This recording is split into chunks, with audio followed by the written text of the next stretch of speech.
Greetings, I'm Sal Sanders. I'm going to be talking a little bit about the creation of digital audio and video media. In this module, we'll be creating some media, either digital audio or digital video, might have some images as well, different graphics, and we're going to get that published up onto an online site. Digital audio and video might be able to be published to various sites such as YouTube or Google Drive. Well, this is a lot of fun, probably one of the most exciting parts of the class, so let's get on with it. Goals and outcomes include apply technology to solve an education or management related problem or to enhance an education or management related task or experience. Develop and publish web-based media and resources. So those are the things you should be able to do when you're done with this module. The individual learning objectives discuss concepts related to the creation of applications in digital media / multimedia. Explain how technology can enhance personal or professional performance. Demonstrate the skills necessary to create applications, digital media, and multimedia. Apply fair use and copyright guidelines and implement accessibility guidelines and standards so that all users, including those with disabilities, have access to digital materials. There's an article up here by Atherton and others, use of a mobile device application for poster presentations and surgical education. Many of you have probably been to professional conferences. Conferences often offer information to participants through poster presentations, and traditionally these have been printed to paper or foam boards or in some type of hard type copy. The authors discuss using an application. The authors discuss use of this application that allows the audience to view surgical techniques and research as 3D animations or videos. Users see a live view of the world with virtual elements superimposed over it. To use this system, one would install the Aurasma app and connect using 3G or a Wi-Fi connection. And a question that's always asked is, do you need to present audio on a single occasion or infrequently? If so, you can use a single audio file recorded using a digital audio recorder. Your iPhone, any type of mobile device may suffice to just record it and get the file out there. And you can edit these types of files using a number of free programs such as Audacity. And I've placed a link to Audacity up on our website for the course.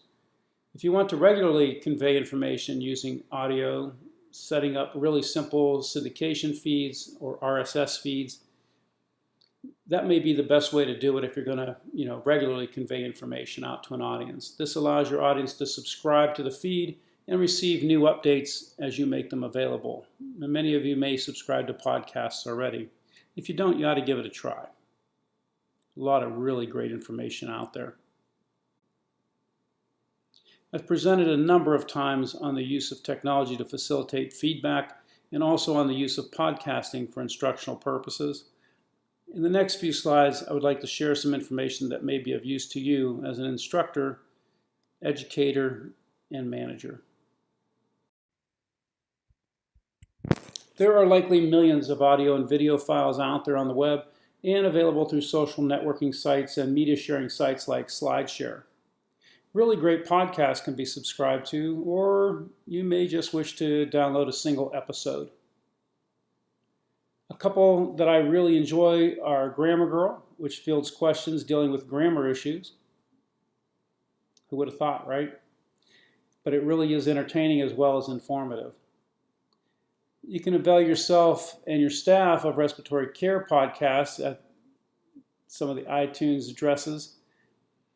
And iTunes University offers high-quality instructional podcasts from universities and professors, many of which are available at no cost, other than the time you wish to invest in order to listen. And the AERC has respiratory care CEU opportunities available for members and also respiratory care podcasts that are really cool too. So please take advantage of some of these resources. It's amazing what's out there. A few years back, maybe it's even been a little more than a few now, I and a few great colleagues conducted and published some research related to student and faculty perceptions of podcasting. The research was conducted as part of the activities related to our learning community. Project CAT, standing for Community Accessing Technology, was partially funded by a $5,000 grant from the Ohio Learning Network and funds from the Beagley College of Education and the Batante College of Health and Human Services at Youngstown State University. The members of our learning community implemented podcasts that they created. You can read all about this in the article posted in our resources for this instructional module.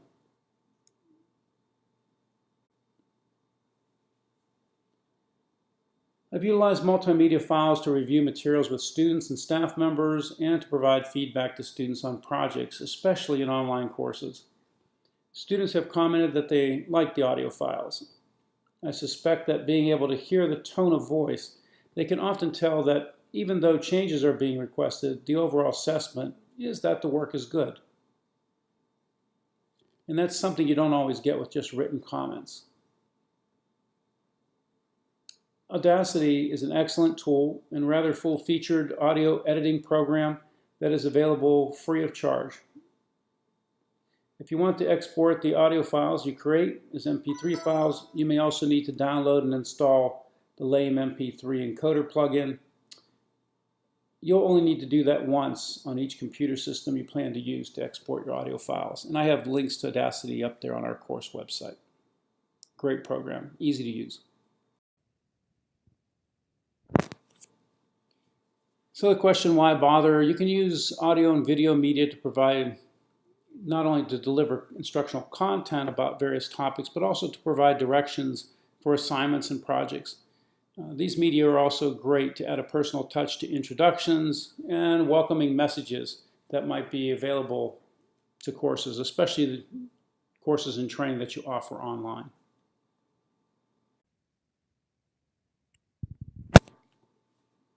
Video and audio files are invaluable for explaining courses or orienting students to courses, and these same applications would also be appropriate for orientation of staff members and demonstrations of procedures, demonstrations of equipment, and for continuing education purposes. One program that can do this well for you, although it's a bit expensive, is Adobe Captivate. The student-teacher edition of this particular program runs about $399. You can get a free trial of it, and once you've created your media, you can publish it to YouTube and other sites as well. Another really cool product for creating screencasts where you can demonstrate things on the computer screen and have your voice recorded and or a small video being played at the same time, which is really great for doing demonstrations, is Camtasia. Camtasia is produced by TechSmith, and it's relatively modest in cost, $199 for a full version and $169 for education pricing. If you want to kick the tires during this class, you can get about 30 days free trial, so you can take this one out for a test drive and see how you like it. You can also, again, publish your videos that you produce to sites such as YouTube and other sites online. Really cool product. Similar to Camtasia, but with several less features, is a program called Screencast-O-Matic.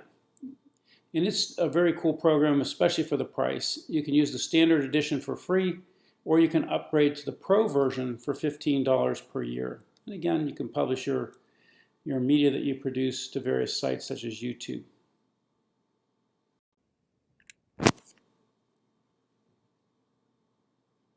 Another reason to bother with this sort of thing for instructional use, faculty often want to have narrated PowerPoint presentations published as video, and students as well in online courses. It allows us to do narrated presentations fairly easily. You can save your presentations as a movie using Microsoft Office 365 and more recent versions of PowerPoint. and then you can publish these video pieces to YouTube and or other sites online so that they'll be accessible to folks. Remember, if you're going to publish this stuff, make sure that it's accessible, and one of the ways to ensure that is to allow for closed captioning. YouTube provides resources to do that very easily, and I have some information up on our course website on how to do that. Another really easy way to create a video presentation for this multimedia assignment and for use in the real world is to record it using your phone. If your phone has video recording capabilities, and nearly every phone I know does, you can put your phone in a bracket that's used to hold it in place for driving in your car, or you can mount it to a tripod using different brackets, or figure out a way to prop it up so that it does a nice recording of yourself. There are even specialty types of mounts that you can mount your phone to a tripod with, and the device will actually, it's motorized and will actually follow you around the room while you're doing a presentation. So there's a lot of really cool stuff out there that can help you use your phone very, very professionally to create instructional videos. And again, you can publish these things to YouTube and also Facebook and other social media sites. You can share video in so many different ways. It's a great time to be alive if you're into sharing your message with technology. Very inexpensive, and you can get a wide audience access to your great creations very easily. So in addition to feedback tools such as written comments, highlighting and inserting text in documents, email and messages, you might consider providing feedback using audio and video files.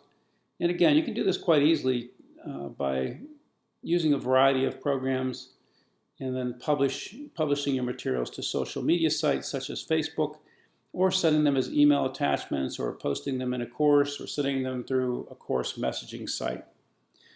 So sometimes it's a lot cooler to get an audio message or a video critique rather than just get the standard text-based feedback. Okay, you're going to get a chance to do some hands-on application of the skills that you've learned in this module by creating some digital audio or digital video media. Consult the scoring rubric in the course module to make sure you understand the criteria by which this assignment will be evaluated. And that gives you a heads up right up front, right, on what I'm looking for and the types of things that I think are important in the assignment. There are examples of audio slideshows as well as screencasts in the module, so you can get a feel for what those look like.